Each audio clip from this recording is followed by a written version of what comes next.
Okay, this is going to be an interesting day. If you know that you're a content creator, with your full chest, please indicate. Remember, you're cutting your coat oversized this year. Remember. Okay, if you know that you want to monetize your content this year, please indicate. Okay, all right. We have hustlers in the room. That's interesting. All right, so we'll get into the conversation for today. As you are aware, we have Fisayo and David on the panel. And we have a number of things we're going to discuss. But we are going to be exploring life cycle, the life cycle of a content creator, moving through the different stages of evolution. We are going to be speaking on how content creators have gone from just building audiences, in fact, just creating content for vibes, and building audiences, building communities, and in the long run, monetizing content. And some of them now have gone as far as building products. I've heard a lot of Bob the Builder's stories here today. So yeah, you're building products, and that's amazing. Building communities, monetizing your content, and expanding at the same time. So I have a number of questions, but I will start with David. So first and foremost, a little backstory. When I joined Communiqué, one of the things that I did was go to read everything about David. I like to research. And something stood out. David said his first newsletter, let me see if I can find it. David said, Communiqué 0. Yeah, that's the one. He said here, I want to help improve the quality of the conversations we have about the media industry. And in my head, I was like, who is this person? Who does he think he is? Who does he think he is, cutting his coat oversized in an industry where people have been long before he has? And honestly, David has done tremendous things over time. And he wrote about a newsletter that has gathered so much interest, which is on the life cycle of a creator. So David, I know that Hugo Amsalem actually broke that down, and you picked a couple of things from there too as well to expand on that. So please walk us through what that life cycle of a content creator is about. All right, thank you so much, Gloria. Usually when people get into this industry, a lot of people get into this industry by accident, in the sense that they didn't particularly plan to build a career within the content or the creator economy. It's just something that seemed appealing because they've seen other people do it. So that is often the hobbyist phase. But over time, what we've seen with a lot of people is that they start to see that, okay, this is something quite interesting, where this is an industry or something that is quite interesting where I can sort of build within. And then from hobbyists, they start to get serious. And so that is what we essentially call the attention phase, or just a very early stage. But then the more you gather attention, the more you see, okay, I can turn this attention into money, or I can turn it into money either through advertising or subscriptions, whatever monetization strategy I want to use. And then the question now is, how can I build a business, either as a solopreneur, a solo entrepreneur, or how can I build a system around myself? But for many people, that is where they flame out, because that process takes a lot of years. For some, it takes 7 years. For some, it takes 10 years. But usually that's where they flame out, because there is one more stage of that evolution that a lot of people do not get to, which is the legacy phase. And one prominent example is Mr. Beast. Right now, Mr. Beast is thinking about what life looks like beyond just him as the face of the brand. Not many creators get to that phase. And the idea behind writing that essay was, how can we, within the context of our own local ecosystem, and when I say local, I mean African, start to think about what legacy looks like for us? Can we build Disney-like, in quotes, and I use Disney very, very, very loosely. Can we build Disney-like empires, for instance? Can we have more people like Mr. Beast? Can we have people who've sort of gone from just creating content to building products around their content? So that was the idea behind the essay, and that is the essay that has informed this today's event, or today's conversation. Okay, thank you so much, David. You've spoken briefly on legacy, and you've spoken briefly about hobbies, how we started from hobbies, expanding on your hobbies into legacy. Now, my question will go to Fisayo. First and foremost, we know that you were working in a design agency and you started there, but you created tech videos for them, and then you created tech videos for yourself. Now, was that a hobby, first and foremost, before we go into the next question? First of all, thank you for your question, and thank you everyone for being here and waiting for me. I think I used to be very shy, so permit me for my awkwardness a little bit. But yeah, I started designing in an agency, but I joined a startup called Max, Metro Africa Express. They are the logistics startup, and I was very lucky because the two founders, amazing people, they hired me right out of uni, and I was designing for them. But on the job, I learned visual storytelling, which is what I refer to myself as, a visual storyteller. And I tell stories through visuals, designs, or videos. And one thing I picked up, and I would say is very, very critical, is everybody who is involved in storytelling of some kind should absolutely study typography, no matter what. I say this everywhere, like, we are all in sales now. Like, you are selling something if you are in this space, if you are making something that is going to be seen. So if you look here, this is typography of some kind. If you look at maybe your bags or your notebook or your phone, you have typography there. And this is information, is informing something. So it was those sets of things that informed the video side. And I made videos for Max, and I thought it was cool. They thought it was cool too. And I think I started practicing in my free time what I could do with content creation. But the thing is, when I was 17 years old, I always wanted to make tech videos. I just didn't have the means. And then suddenly I had the means, and I invested everything I had, my life savings actually, to start making tech videos. Okay, so for some people, their life saving is 100,000 naira. For your life saving, that's $5,000. You people are well researched. I love it. Yes, so at the time, this is so funny because I looked at my wallet at the time and I had 3 BTC. In 2017. And I hate myself because we all know, like, 3 BTC is like, what now? It's like, it's a Lamborghini essentially at this point. And I sold it immediately because, I was very hungry. So I was designing, I was doing freelance design, and everything I earned from freelance design, I would save. I would just save everything in like a dollar account. And I was lucky, at some point I was doing like maybe $500, $1,000 a month. And I would survive on that. Dollar was still good, it was like 300. So, God. Anyway, yeah. But it was a significant sum of money. I didn't really know that it was that significant.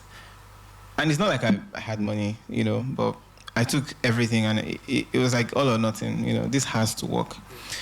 It didn't work out. The first 6 months, zero. Like, I earned exactly $0 consistently every month. Consistency is key, so. So it was 6 months, I then got monetized for YouTube AdSense, and yeah, it was nice. My first ever paycheck was 150,000 naira check.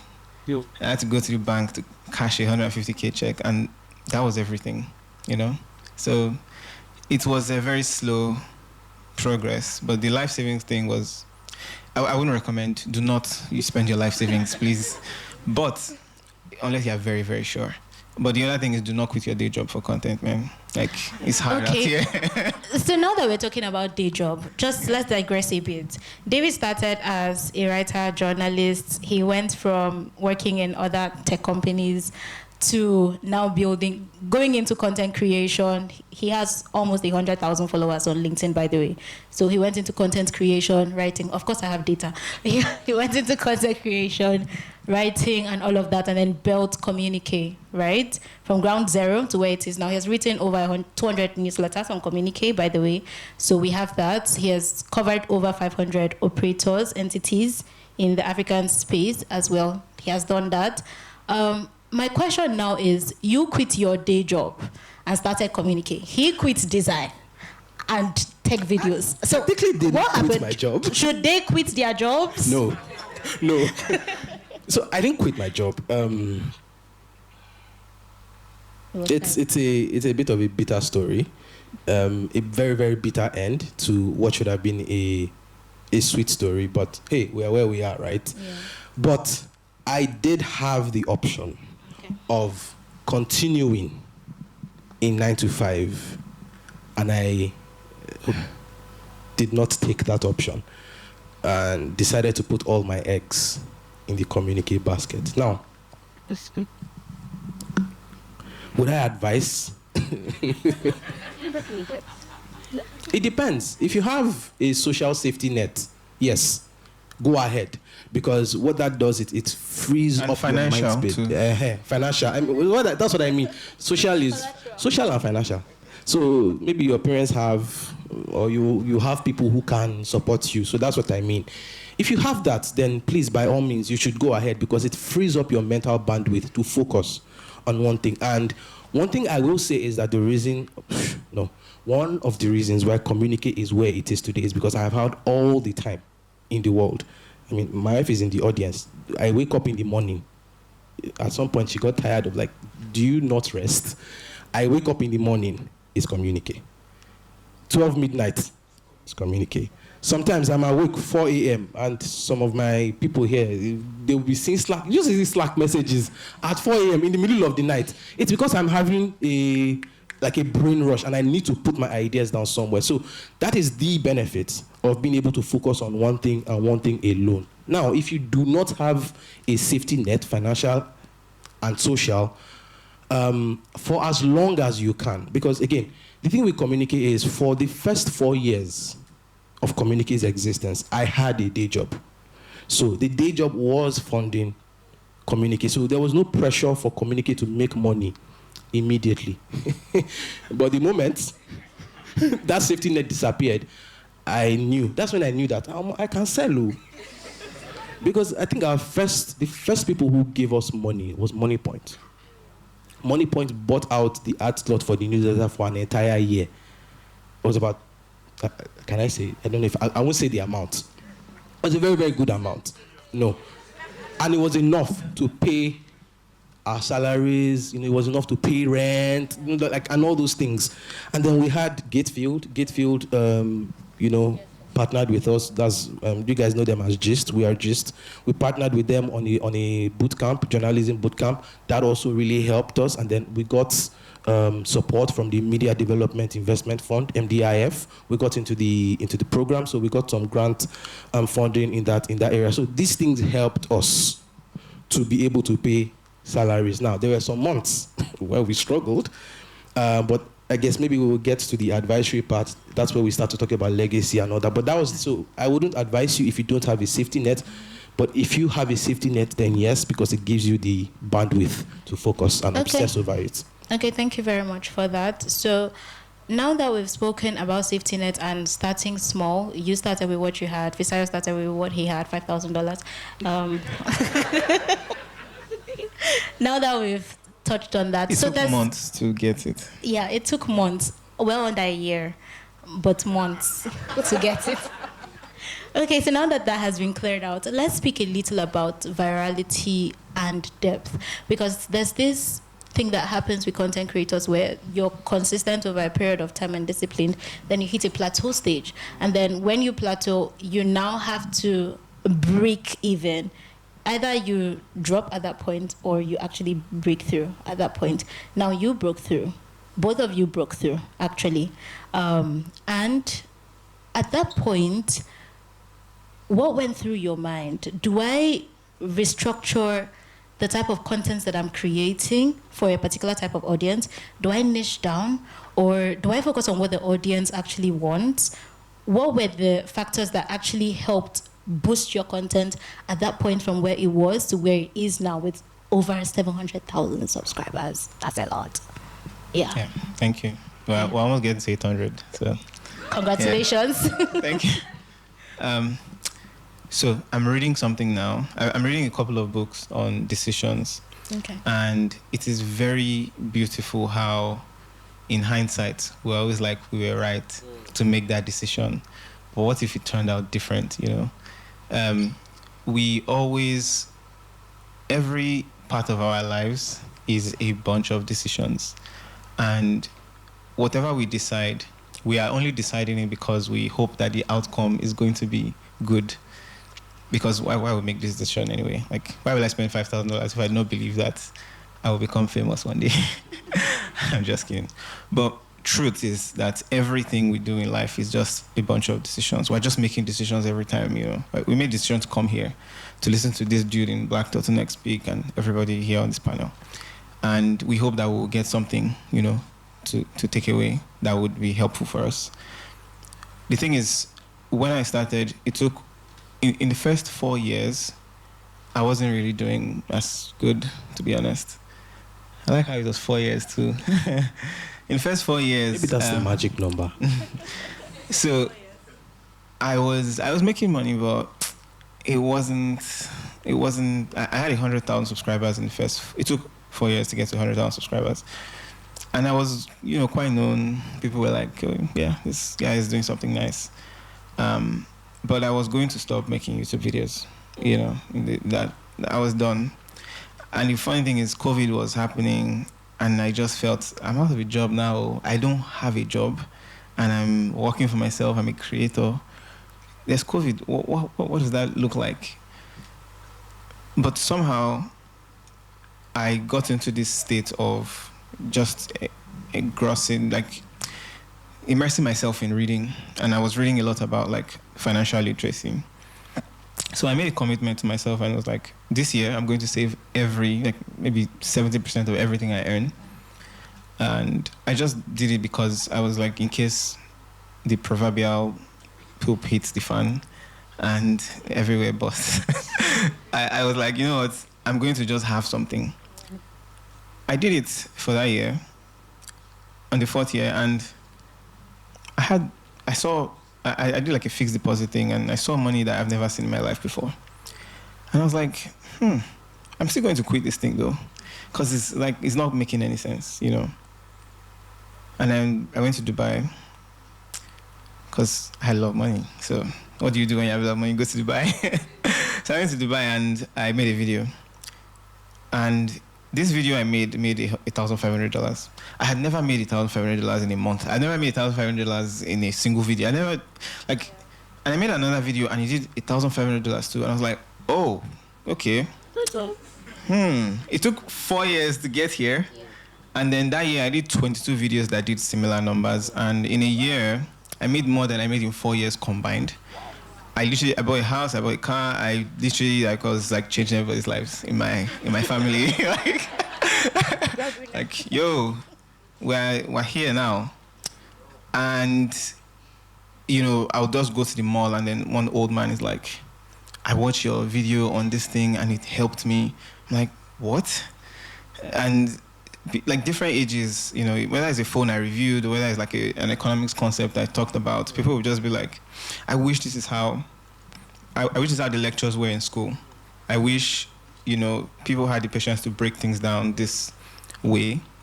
And for me, like, the main thing has always been the value of the quality of the content, and the value I'm giving is educative value. You live better than you came when you watch a Fisayo Fosudo video, and that is the promise. And the big tip I would give is, when it comes to content or monetizing content or growing, consistency is not about the number of posts. It is the consistency of the feeling that you've given the people and the promise that you made to them. And if you are giving them that thing every time, they know to come back for the same feeling. And they know that when they come in contact with your work, they will be taken care of in that way. And yeah, you just have to keep doing that. But you have to be improving on the thing you are doing, but the feeling has to be the same. Okay, so consistency, that's brilliant.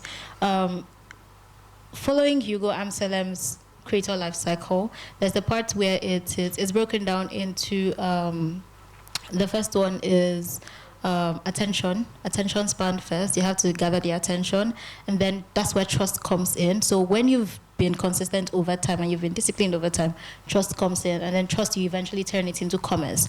Now, for you, it was, now we can see that you've worked with over 100 brands, right? People used to do your research in this place. I love it. Thank you. Sorry. Okay, I'm listening. So yeah, there's that part where you've worked with them. I mean, I was watching a video where you said you tested over 150 phones, and I was like, what? How do you go about testing these phones? But then I also understood that 200 now. 200 now. That's very brilliant, you know. That's an incredible number. And I also understood that one of the people who you reviewed over time was Marquez, and you know that Marquez content is amazing. It's so phenomenal. Now, that's for you. And you combine that with reading. You studied economics, so obviously you knew how to save money, and you knew how to get to that point, right? So it was more or less like you picked from different points to develop yourself, and you know what? Let me go all into this thing, and you did that, and it's gotten you to where it is now. We're going to speak on that again. But now for David, I know that you also went through almost a similar pattern. You studied mass comm in school. You finished, you graduated. But yes, you used to do data analysis for people to get small gigs, gig economy work, and that's a good thing too. You made money from there. So you were monetizing while you were still in school too as well. That's brilliant. Now, you come out and you get into the creator life cycle. You decide to use yourself as a lab rat. And you say, okay, you know what, let's do this. You went into the creator life cycle, you gathered the attention, you gathered people's trust, and then commerce comes in. Commerce now starts as, oh, people have read the newsletter over time. Let's see how they can subscribe to the newsletter. Let's see how they can start doing this. Let's see how we can now have an advisory arm of Communiqué. Now you're in the path where you're trying to build legacy. And that is where Communiqué OS now comes in. For you now, you've gone through that creator life cycle all the way to legacy. Fisayo now has Vocal Media, which he's the founder of. In case you don't know, by the way, he does visual storytelling on Vocal Media. In case you're looking for somebody that can do it for you, that's Fisayo over there. Yeah, so now David, speaking on the Communiqué OS, which is a legacy project for you, how did you conceive this idea? Because it's impeccable. How did you conceive this idea? And yeah, how did you conceive it? And what is that legacy play for you in the long run? Okay. Wow. So this hopefully answers your question. So the idea for Communiqué OS, I think we both, so Gloria is, in case you missed it, Gloria is my chief of staff, essentially my right-hand person at Communiqué. She is there was this thing that happened last year where I kept dumping ideas on the team. So Gloria is the person who now polices me and makes sure that the team is, no, this thing that David is saying you should do. No, we're not doing it now because he's asking us to do too much. So essentially, she brings a lot of structure to the team. And so we talk about these things often. And one of the things that we wanted to do was we've done this, we're doing this media, we're building this media company. We need data to be able to produce. So again, a lot of the research that Fisayo says we do, these are the things that we produce in the newsletter. But at the same time, some of this is data that we've had to depend on other people for. How can we do something that is sort of us controlling our destiny, but in the same way helping other people to control their destiny? So that was the idea behind Communiqué OS. And if anybody knows me, they will know that my biggest, one of my biggest influences is Michael Bloomberg. And for me, the perfect media company is a media company that is both media and that has a product that sort of can exist with or without the media brand. So the question was now, how can we produce something that is true to us? Because a lot of times companies want to do things that are not necessarily true to them or that are not unique enough and can be easily replaced. So you think about a lot of the big media companies that have wanted to do, in quote, tech plays. most of them want to do CMSs, content management systems and all that. But then there is WordPress, there are all these people. So you can't necessarily be the best at this. So that was the idea behind Communiqué OS.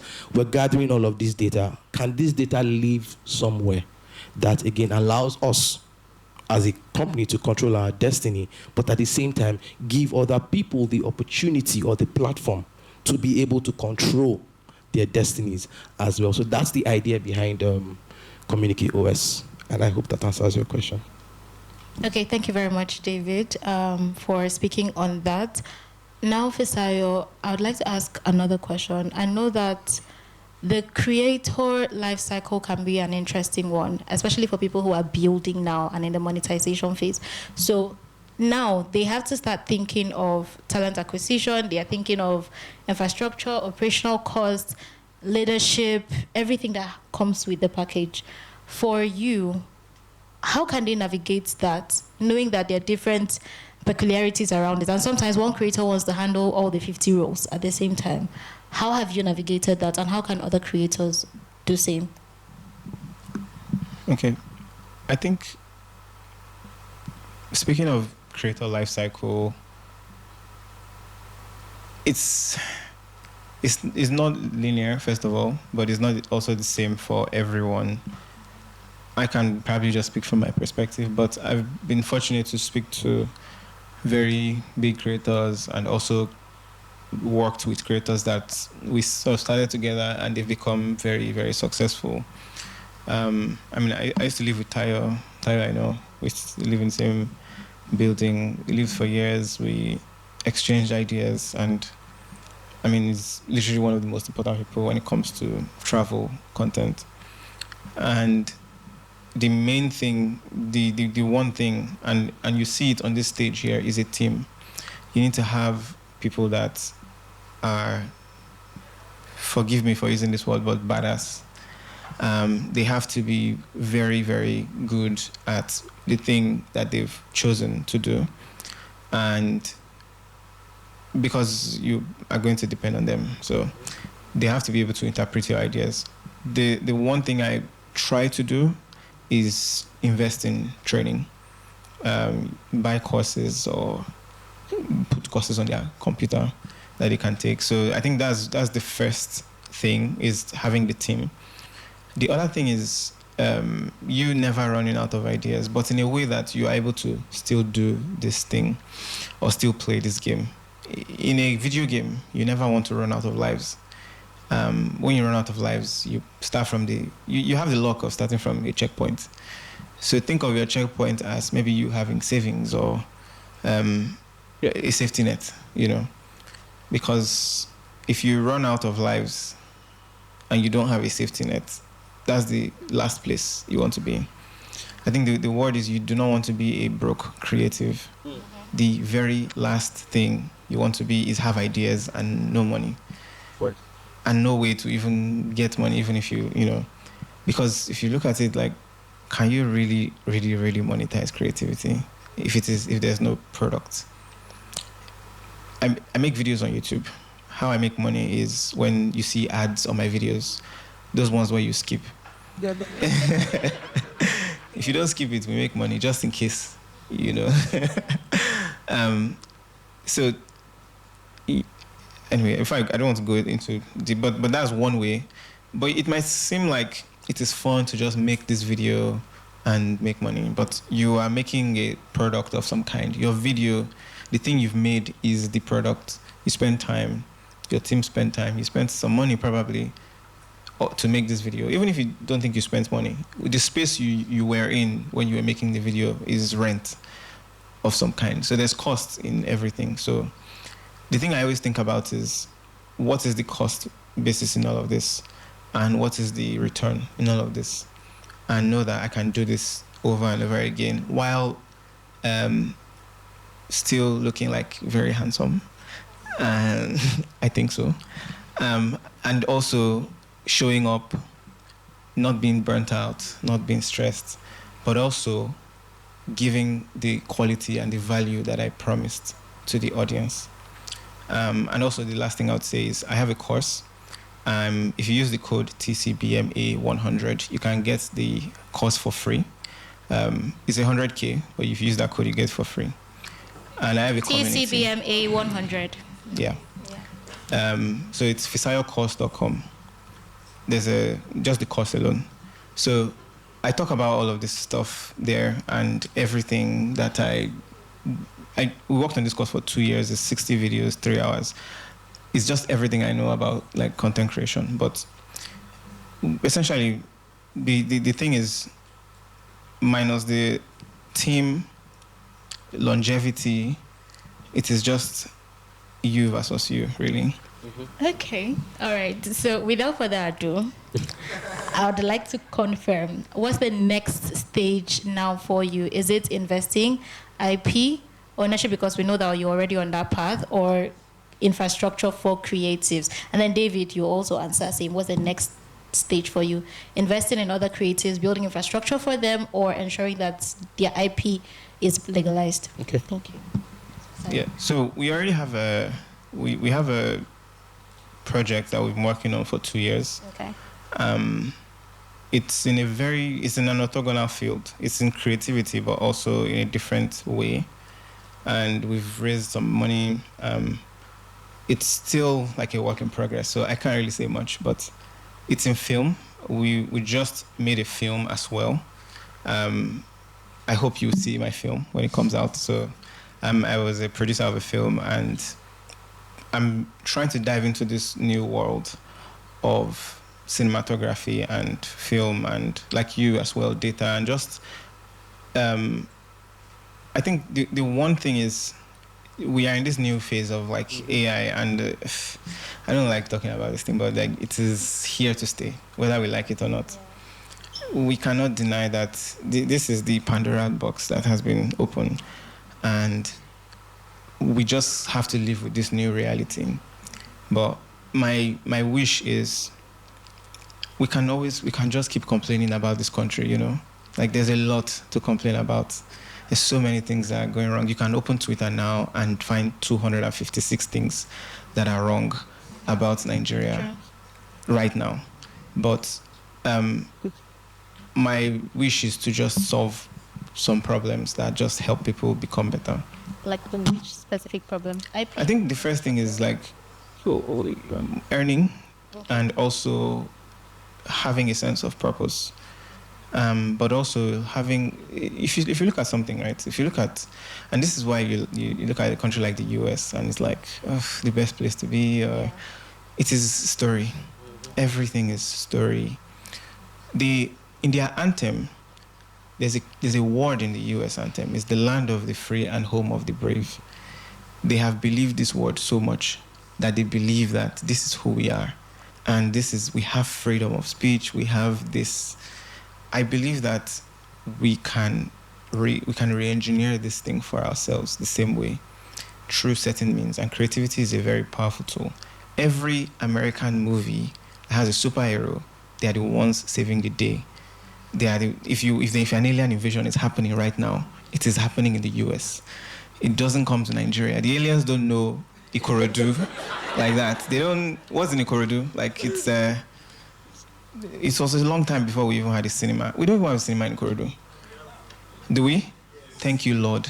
Anyway, I used to live in Ikorodu, so I would go to Maryland Mall. But like if you see how they tell stories, in a way, like, I mean, obviously you cannot ignore education and health as like super, super, super crucial.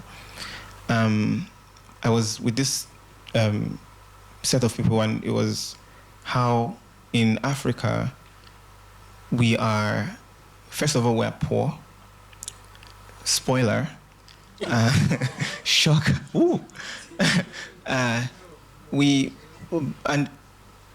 give birth so much that you're now like, in all of this, you now give it to people and there's no education. So there's malnourishment, and the brain is not developing. And then those people will give birth to more people. Do you see how? So like, we need to actually tackle this. Education is like crucial. So I see us having like this massive sense of purpose. It sounds like a vague thing, but it is a product, really.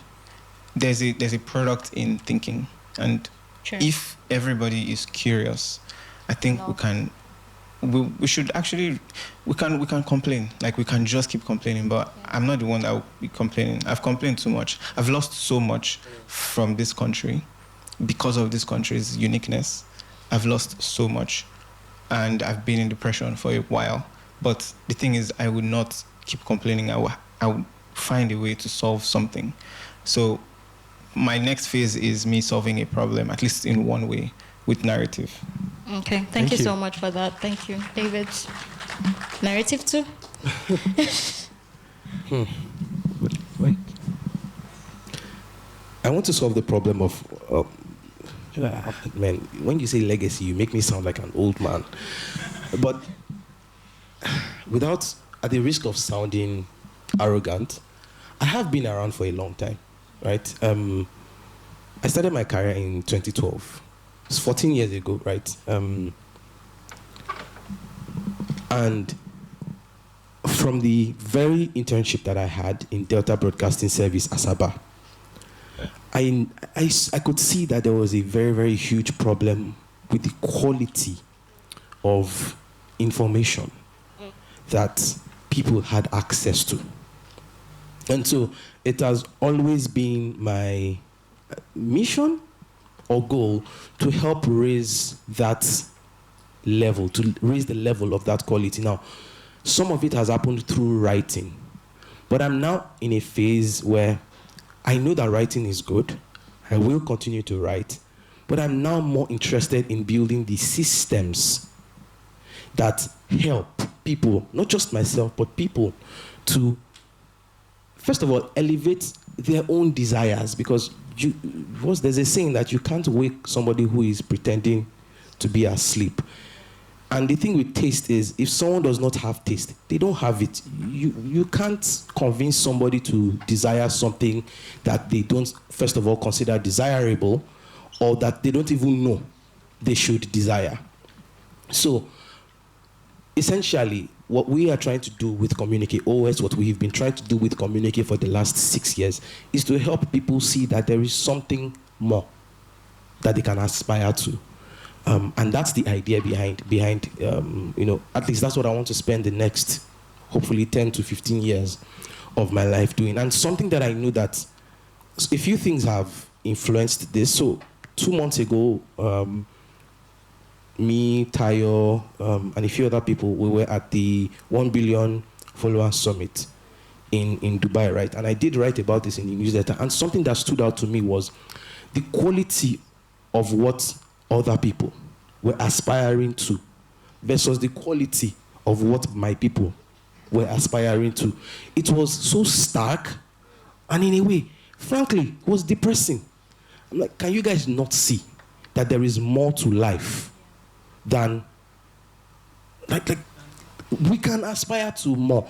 So that is the idea behind what we are doing. Now, people say, why do you think the creative economy is where you should be building, blah, blah, blah? And my response to them is often, if you take time to study history, you will see that this thing that you call creative economy, first of all, is not new, has been around for hundreds of years, and many hundreds of years ago, our ancestors who did not understand the power that they had sold us for cheap, and now we are seeing the same patterns repeating themselves. So how do we break people out of that prison? And that essentially is what I want to dedicate the next decade or two of my life. The problem that I want to dedicate the next few decades of my life, I'm solving. Yeah. Thank you. Ladies and gentlemen, please a round of applause for them. You heard from two creators who have gone through the life cycle of a creator, from digging deep, first and foremost, because it comes from an innate desire to want to do it, to getting the attention, actually doing the work, getting the attention, but before the attention, going through the different stages, the plateau stage, and all of that. And now they've built audiences, they've built communities, they have global brands, global audiences as well. They've monetized their content, they've expanded, and now they're building legacy. You've heard from them, you've gotten so much information from today, and if you still haven't gotten anything, follow them on social media. Please follow them on social media. But most importantly, I hope that whatever you learn from this conversation today is that you have permission to create. You don't need to wait for anybody. You have permission to create. You have permission to make the best out of your lives. And without further ado, at this point, do we have any final words before we call it a day? I know that you have questions. Final words. Sorry. So I guess my question is, like, what do creators need to know about formalizing their creativity as like proper businesses that can inspire them to be a bit more serious about it? And I ask because Fisayo sounds very different to like the creators, respectfully, sounds very different to a lot of the creators that I know. So I guess my question is, what do you know about formalizing your creativity or your output as like a business that if other people knew would maybe make them more serious about approaching it seriously? Take the course. It's free. Okay, I said everything that He said 60 videos, right? 60 videos is 3 hours long. If you use the code, it's free for the course. But the community is not free. But the course is free. The code is TCBMA 100. So, yeah, that's the answer. Thank you for saying. But let me also answer some part of the question. I would say the team structure is absolutely crucial. You cannot, like, you can start doing this thing on your own, and it will get to a point where you just cannot do it yourself. So you have to get a team. I think I did try early, and I got a manager, but it didn't work out so well. Something about stolen money, but it didn't work out well. But you just have to, you need people no matter what. That's like the first thing. The other thing is this octopus strategy that you need to be thinking about is the team has to be people that will execute it the way it is in your heart. That would mean you may not necessarily hire the best people, but you can train them to become the people that you sort of want them to be. And right now, everybody in my team is way better than me. They are very good, and I don't even know most of what they do. So you want to just be in that spot. And then the other things. Yeah. And the cost. Yeah. Okay, thank you. This is for David. I would like to ask, how do you make Communiqué so youth-centric and relevant to us, right? But still, it has this relatability to investors, because I do a bit of investor relations. So I would like to know, how do you balance it so that it's not so technical that you are losing us, right? But at the same time, when people look at it, when investors look at it, they're like, this guy is smart, his company makes sense, let's see what we can do. How do you balance that? Thank you for the question.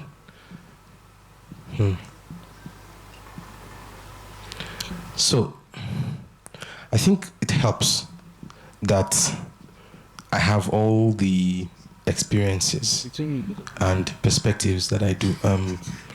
That is good fortune, in the sense that I've been able to, I think it's one of the blessings of journalism, is that I sort of understand what a lot of people care about. I understand how to talk to them. But at the same time, I'm young. I may not always come across as that kind of person. But I'm a young person, and I'm on the ground. I talk to people. I feel, I understand their pain. I understand their aspirations. I may not always talk about these things publicly, but I see what people are going through. I can relate with their fears. And so as much as possible, I let that show in the language that I use. And one of the things that I was very, very clear about from the beginning is that Communiqué is never going to sound out of touch. It will not sound like a dish rag, or it won't sound like a regular this thing, but at the same time, we will never sound like we don't understand people. So I think in just being able to balance that, and good thing is I've also seen that in the team. Like when the first editorial hire that we made was Jolomi, and how that happened was that Jolomi actually reached out to me with an essay. So he didn't wait for permission. He wrote something, and when I read it, I'm like, I hope you still have the email. And like, this is something that I would have written. Let's talk, right? And so it's the same thing that carries across in the rest of the team. It's like we always need to speak from a position of knowledge, but not so far removed from the reality of the people that we are talking to. And you see, like we don't talk about things that we don't understand. If you've noticed that, like that's why I said earlier, we have a focus now in Communiqué. You won't see us talking about fashion, for instance. I don't really understand the business of fashion, at least to the level that will give me advantage in a conversation. So I stay away from it, or I would give someone the platform who has better knowledge of it than I do. So you see that across the things that we do at Communiqué. That's why sometimes instead of us writing from a place of what we know, we instead speak to the people who know this thing and let them do the talking. Of course, we make sure that the voice is still uniform, but we let those people do the talking so that we never sound like these people don't really know what they are talking about. So that is where the balance is. My name is Emmanuel Faith. I have like 2 questions, just one each. Yeah, so for David, when you've built your audience to the point of loyalty, which is a faster way to make money, subscription or donation? Then for Fisayo, I run a podcast, it's bootstrapped, but people are looking to like come on board as sponsors. I don't know how to bill. I don't want to like under bill. Yeah, give me an advice. Thank you. Thank you. Okay, she said take the cost. Like, I love it. Well, I would say like I never charged anybody for. I would say if you are going to monetize something like this, first of all, just look at the cost basis. The thing I said, actually I said it in the cost, but the thing I said is like the cost basis. What is the cost? In general, what is it costing you? Time, the space, the people, the team that you will most likely hire and pay. Figure out the unit cost now. So let's say I make 4 videos a week. I'm going to divide all of that by the 4 videos in a week. If I'm paying rent every year, divided by 12, divided by 4 weeks. You know how just simple math, and then figure out what the unit cost is for a video. And we were able to figure out our own unit cost. Some videos range from 500K to 2 million naira per every video. And the video might make 0. And that is fine, because another video will pay for it. Do you get? So figure out the unit cost. And then figure out the amount of money that will help you probably go to Dubai at the end of the year. So, well, or just make you live a comfortable life. So something that will just be enough in that space, but the cost is the most important one to figure out. Does that help? Yeah. All right, David. Thank you. That's very practical, and I also learned from that. Thank you. Which is a faster way? Man, I don't know that I like the question, because I won't say the fastest way. I would say the most sustainable. So I will speak from experience. We tried subscriptions. There was a time we turned on the hard paywall, and we were making enough money from subscriptions to pay for the editorial team, right? But I have Ojukokoro, and that was not enough for me. I'm a very, very ambitious person. I want to take over the world.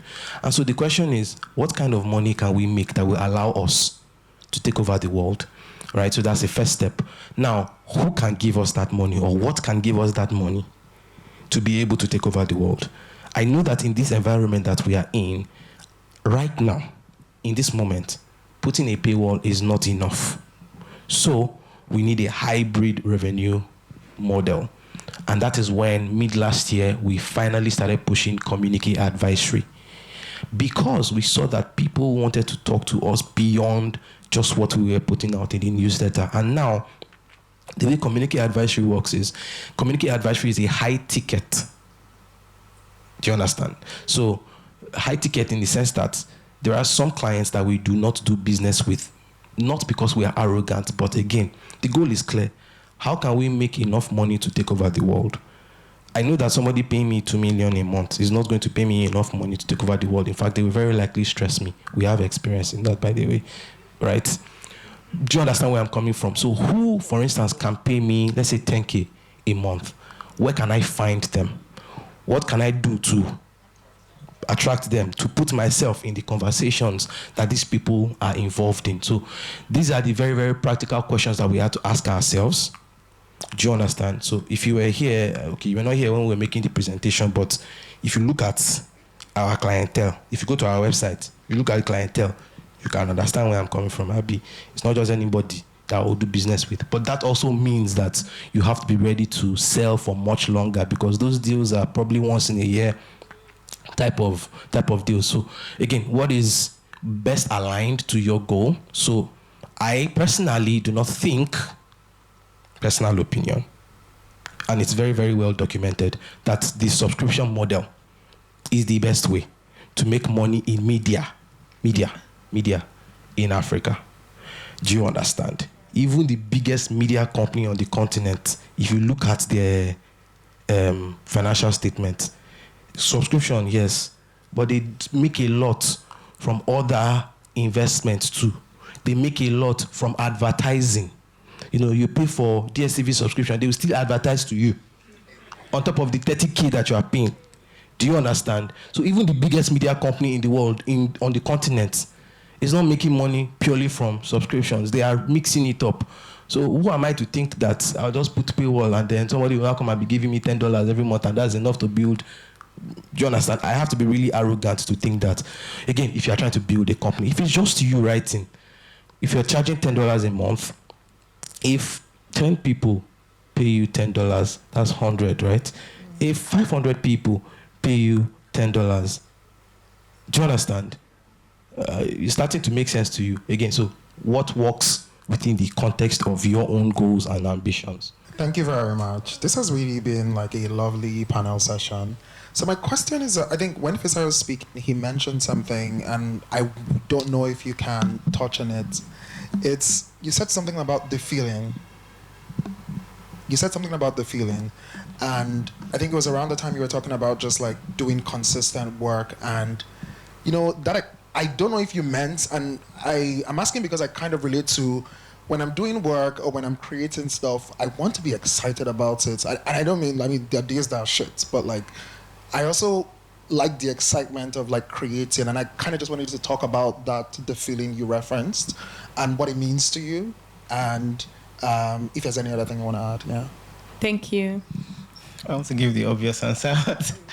I'm just going to answer it. So, the way I felt the way I am, so I've been making videos for 9 years. 9 years is a long time, depending on how you look at it. And one thing that I saw was the brilliant tool called the comment section. Yeah. This is a space for people they can be unhinged, they can be wise, dumb, sometimes. But I found this pattern there. And for our own videos, it's always been the quality is on point, the quality of the visuals and the quality of the content. And we always deliver, and they know to expect this. And when I look at it, it was not just me. And I'll say this because whenever anybody wants to break into an industry, they tend to look at people who have done it before. If you are wise, you would actually try to look at who have done this thing before, right? And maybe people have failed, maybe people have succeeded, but the best advice I've received is go into this space like a blank board and be willing to be written upon. It's like a child, right? The children, they raise up their hand for you to carry them. Children learn language faster than us. We are afraid as adults. We know embarrassment. We know fear. We know all the prejudices of life. We know all the evil stuff that can happen to us. Children don't know any of that. That's why they can eat something that will kill them. But children are the best learners. And the way I always say it is you want to be the best learner in this space. So go into the space with, I can't believe I'm advising the owner or seller, hey guys, look at this guy. But go into the space with the blank slate. Be ready to be written upon. Just be ready to know exactly what it is. Like, you may be doing something and you don't even know what it is until people define it for you. Or you can take like the Steve Jobs route, which is like they don't know what they know. They don't know what they need yet, but you are the one to bring it to them. But they would be the ones to define what that product is. Is how they came with the iPad, and the iPad became this magical tool that has helped people's careers. People are artists because of the iPad. People's lives have been saved because of the AirPods or the Apple Watch, because their heart rate suddenly spiked and the thing called emergency, or they fell down, they had an accident, and the accident response thing called the emergency phone number. Right? All those things, you can make something, but the comment section and the reactions and all of this stuff that comes with the thing, if you look at data, it will sort of tell you what this thing really, really is. It's not about you now. And I say this because whenever you're scrolling social media, you're not scrolling it solely because you like this person. You're scrolling it for your own selfish interest. I'm scrolling it because I want to be entertained or educated or just live my normal life and be in this thing. And now we are in the algorithm media. It's not more social media, really. It is now the algorithms that are deciding that this is the thing that you will like, right? This is the thing that I think you would watch next. And the way I see it is when I'm making this thing and I feel that people like this thing this way, I would want to produce more of that. And when the algorithm says that people like more of this thing, they recommend it more. And that's how the community builds and the audience builds. And you grow your tribe and on and on. Okay. Good evening, everyone. My name is Edward Israel Aide. I'm the founder of a public relations agency called Carpe Diem. It's my client. I'm on the other side of this conversation because we work with creators. And David said something very, very important, which we try to troubleshoot a lot of the time, which is that there's, when you look at the West, there's a way that people are thinking when it comes to media and content and even opportunities generally. And a lot of times it feels like we're just starting and you're not just gingered and all of that. So my question to both of you, and you've both touched on it, but I wanted you to dive deeper into it, is that do you believe there is a space for capacity development in the content creator economy that needs to be treated as a matter of urgency? And what would you say you're doing in that regard? I know Fisayo already mentioned that it's giving people free courses, but are there other things that one should be looking at? Yeah. It's first of all, yes. I mean, we need more. We need more. There's a lot more that can be done, really. But if you also look at it too, and you don't want to, I don't know what the word is, like beat a dead horse, or we don't really get money like that. Like it's just, it's very. This job of creating something is, in its truest form, a passion. You are making something that you love because you, in a way, hope that people will like it. And it turns out that people may just not even care when you've made the thing. You can put your heart and soul into something and they just scroll past it. It's like this was just another one of those. But the thing is, what I've seen is, the thing I would tell anybody who wants to start something, and to the point of like capacity development, true, you want to, all the things you said, you don't want to be a broke creative. You want to actually earn money when you are doing this thing. So maybe you have a job that is funding the thing that you want to work on eventually. But when you are growing and hopefully you're making money, you want to be reinvesting into this thing. You don't just want to take all this money and just be like, oh, I'm going to eat today, or, I mean, you are going to eat, but you know what I mean. You are going to reinvest into this thing, but you want to, beyond anything, have a perspective. Somebody says he will not do fashion because this is not his forte, but you want to have your own perspective, your own way of interpreting the world. And that is why people actually pay attention to you. There's a reason why all the cinematographers that you know, they have a style. I love Wes Anderson. He makes his movies very symmetrical. If you watch a Wes Anderson movie, it is very symmetrical and you know what to expect. If you watch a Fisayo Fosudo video, you know the quality is high and the quality of the content is good. So you want to just have a perspective. You want people to know you for this thing.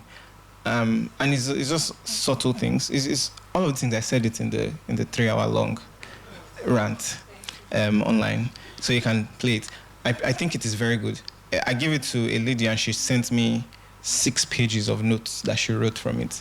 And I gave it to someone, he's like earning a lot of money from it too. So I think it's useful. It is everything I know. Worked on it for 2 years, I distilled it. But beyond anything, is you want to, all the basic stuff, but you want to have a perspective. And in terms of capacity building, it is really about reinvesting, but also, and in all these conferences I've gone to, there's this one thing, and money wants safety and returns. Safety because the money we have to know that maybe the exchange rate will not change on us, or the value of the money will be the same tomorrow. And then returns in that if I give you money, I'm going to get it back with a certain extra on top. You want to be able to figure this out, sadly, on your own. But also if you have a team or if you have a group of people that are doing the work, maybe like a manager or a management company, there are people that are doing this actually today.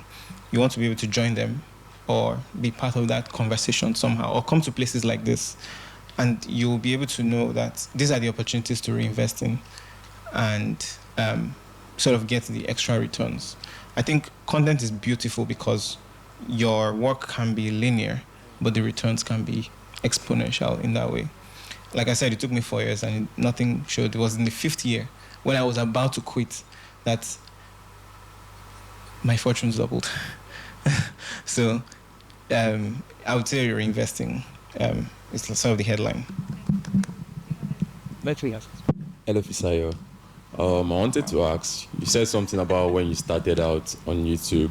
You said something about it's not just being about consistent, but then the feeling. When you started out, how consistent were you releasing YouTube videos? And also again, I wanted to say, do you have a community when you started out? Do you have a community outside YouTube, like other social media, like Instagram, Facebook, and all that kind of stuff when you started out? Because I noticed one thing, like some people do have a community on TikTok or Facebook, and then when they start YouTube, it's more easier for them to say, okay, I just dropped a video, go check it out, and this kind of stuff. So that's just basically my question. So I was not consistent when I started. I think I put the first video out. It took me 6 months. Well, but it took me. I was putting some stuff out randomly, and there was a gap that I took. Long story short, it wasn't consistent. I was trying my best. You know, who is not trying their best when they're starting out? You know, I was trying my best when I started out. And in terms of the community, I think right now we're like 1.6 million across all the platforms, but YouTube is our biggest one, which is like almost half of that. And my thinking was, when it comes to mastery, to become a master sort of at anything, is 2 big parts. It is one where you are studying something very, very, very deeply, and you find the spot that nobody else is thinking about or talking about, and you'll be the one to be like, I am going to explore this path. Because everybody is too scared to go there. I will be the strong head, and I'm going to go there and pursue that. Or you are already good at something and you try to learn something else or something else that you're already good at, and they call it creative combination. It's like making a remix of some kind, where we all know like Fela songs were very popular, and then Burna Boy brings his style and brings Fela songs and then makes it into a new style, sort of. So how can you take something that is already existing, that is working, and your own unique thing, and maybe something else? So for me, it was graphic design, typography, and videos. I knew how to edit videos. I know every single tool and control in Premiere Pro. I've taken courses and courses on Premiere Pro, so I know that tool like the back of my hand. They've woken me up before and I edited a very good video, just immediately I woke up. So you can actually see how like learning or understanding the tools can help. And it was creative combination for me, where I combined design, my economics degree, and like the skills on like finance or whatever it is, and then video production to make something that is very good. And the thing is, in school, I was presenting, so that also helped. I knew how to present, I knew how to organize my thoughts in a page or in a bunch of pages that will be coherent and for people to understand. So how do you combine all of the things that you're good at, or study something very, very deeply that nobody else is doing? It might seem very, very risky, but by the time you've developed it, everybody else will be playing catch up because you have done the work. Do you understand? So those are the two things. And I would like to say that I thought about this myself. No, I didn't. I read it from a book called Mastery by Robert Greene. And I've read Mastery like 10 times now. It's highly recommended. But I would say that this is one way to sort of maybe dominate or grow and become the person you want to be in your space that you're looking to explore. Does that help? Thank you.